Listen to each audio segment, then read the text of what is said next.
اعوذ باللہ من الشیطان الرجیم بسم اللہ الرحمن الرحیم بسم اللہ الرحمن الرحیم۔ آج ہم بات کریں گے 25 دسمبر پر۔ یہ دن پوری دنیا میں کرسمس کے طور پر سیلیبریٹ کیا جاتا ہے۔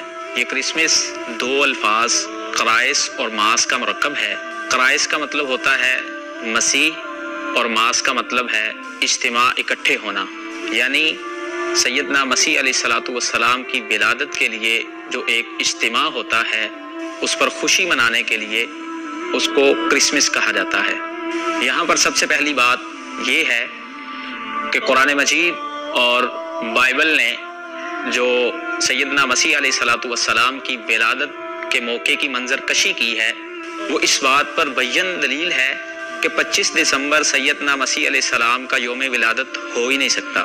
اللہ تعالیٰ نے قرآن مجید کی سورہ مریم کی 25 آیت میں فرمایا کہ جب سیدنا مسیح کی ولادت ہو گئی تو ہم نے مریم کو حکم دیا کہ تو اس کھجور کے تنے کو ہلا، یہ تیرے اوپر تازہ پکی ہوئی کھجوریں گرائے گا۔ اور یہ بدیہی بات ہے، دنیا جانتی ہے کہ کھجور دسمبر کی سردیوں میں نہیں بلکہ موسم گرما میں پکتی ہے۔ اور اسی طرح بائبل میں گوسپل آف لوقا ورس نمبر 7 اور 8 چیپٹر 2 کے اندر سیدنا مسیح کی ولادت کا جو منظر بیان ہوا ہے، وہاں پر لکھا ہے کہ اس کے ہاں ایک پلوٹھا بیٹا پیدا ہوا اور اس نے اس کو کپڑے میں لپیٹ کر کے چرنی کے اندر رکھ دیا، اور اس رات گدڑیے اپنے غلے کی نگہبانی بھی کر رہے تھے۔ اب وہ کون سی ماں کی ممتا ہے جو دسمبر کی ٹھٹھرتی راتوں میں اپنے بچے کو کپڑے میں لپیٹ کر کے چرنی کے اندر رکھے؟ قرآن مجید اور بائبل دونوں نے جو سیدنا مسیح علیہ السلام کا ولادت کا منظر بیان کیا ہے، وہ اس بات پر بیان دلیل ہے کہ آپ علیہ السلام کی یوم ولادت 25 دسمبر نہیں بلکہ گرمیوں کا موسم تھا۔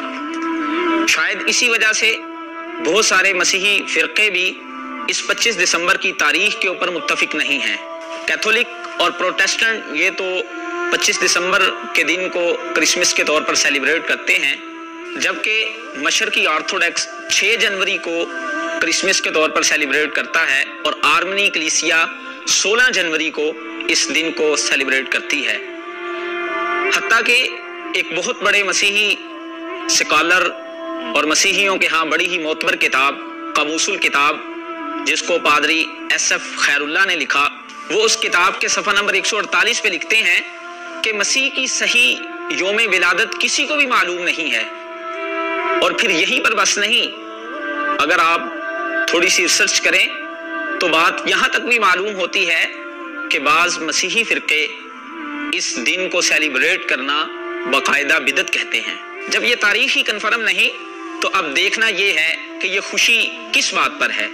مسیحی عقیدے کے مطابق یہ خوشی اللہ کے ہاں بیٹے کے پیدا ہونے پر منائی جاتی ہے۔ اللہ تعالیٰ سورہ توبہ کی آیت نمبر 30 میں فرماتے ہیں وقالت النصارى المسیح ابن اللہ، عیسائی کہتے ہیں کہ مسیح اللہ کا بیٹا ہے۔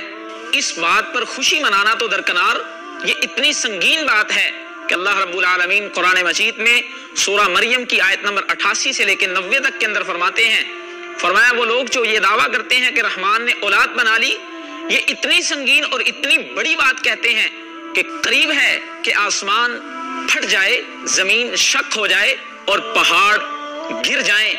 یہ وہ لوگ جو کہتے ہیں کہ رحمان نے اولاد بنا لی، وما ينبغي للرحمن ان يتخذ ولدا، اللہ کو یہ بات زیب نہیں دیتی کہ وہ اولاد بنائے۔ جبکہ ہمارے معاشرے میں بعض لوگ یہاں پر امن، محبت، رواداری اور غیر مسلموں کی تقاریب میں شرکت ہونے کے لیے یہ مختلف بہانے بنا کر کے باقاعدہ تقاریب میں شرکت کرتے ہیں، اور بینرز اویزاں کر کے کرسمس کی مبارکبادیں دی جاتی ہیں۔ شاید اسی لیے علماء اسلام میں سے کئی علماء نے اس پر بڑی تفصیل کے ساتھ لکھا ہے۔